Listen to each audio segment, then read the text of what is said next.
after I'd been there about a month or two, they needed expert riflemen, and I was an expert rifle. In fact, my last year in the Marine Corps, I shot the highest in the Marine Corps at Camp Pendleton that year that I got out, 1967.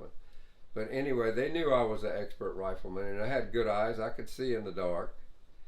And anyway, they took me off of Hill 327 and put me down at the bomb depot and the ammo dump.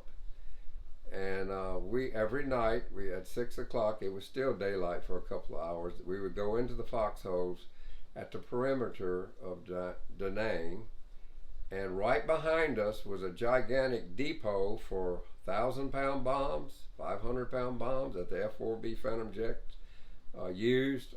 Ammunition was back behind us, not even 10 or 12, 15 feet on the other side of this little hump of a levee that we had right behind us, and all of our foxholes was in front of that.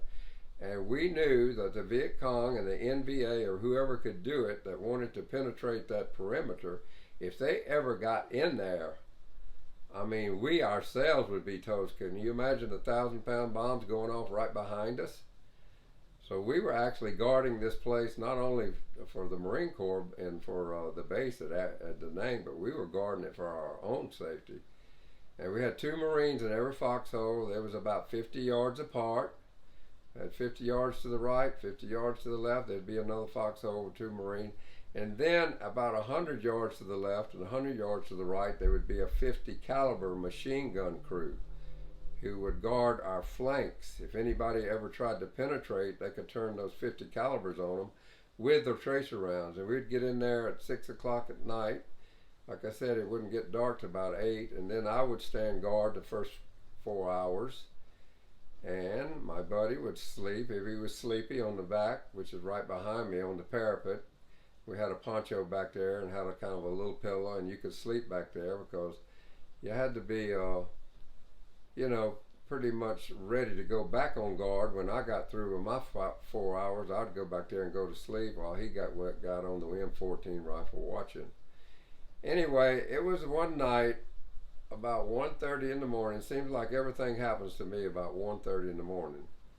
But anyway, I was on the M14 and I was standing in the foxhole, and my buddy was sleeping in the back. As I heard something hit out in front of our foxhole. I heard the noise of it.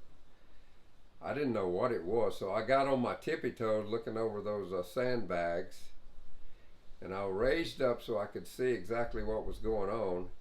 And just about that time, a grenade went off about 10 feet in front of me.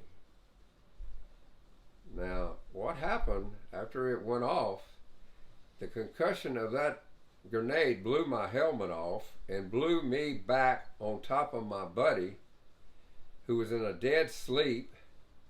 He heard the gigantic explosion of the grenade.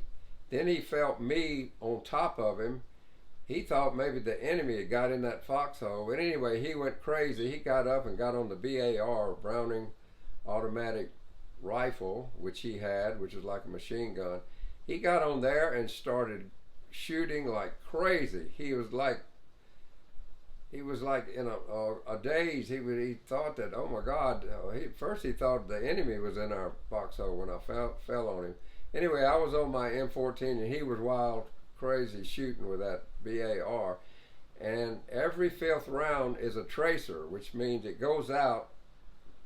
4 rounds go out you can't see, but that tracer is red and you can see where it's going. And that's what he had. He had tracer rounds every 5th round. And he started getting them over there where the 50 calibers were. He wasn't shooting right. He was like in a dazed state and shooting crazy wild. And he started shooting at the 50 calibers. Well, they had seen the grenade go off. Then they seen these tracer rounds coming from our foxhole toward them. They thought maybe the enemy had come in, taken over the foxhole, and was shooting back at them. So they aimed those 50 calibers right at us. And the only thing that saved us is we got into the bottom of the foxhole, and those 50 calibers was knocking them sandbags like crazy. After about 2 minutes of that, we was buried, totally buried in sand. We just barely got out of the sand later on. They came to see what was wrong, and it was all a big mistake. But we had been attacked by that grenade that night, and somebody was wanting to get in there, and maybe they could have got in there, but they started a hell of a firefight.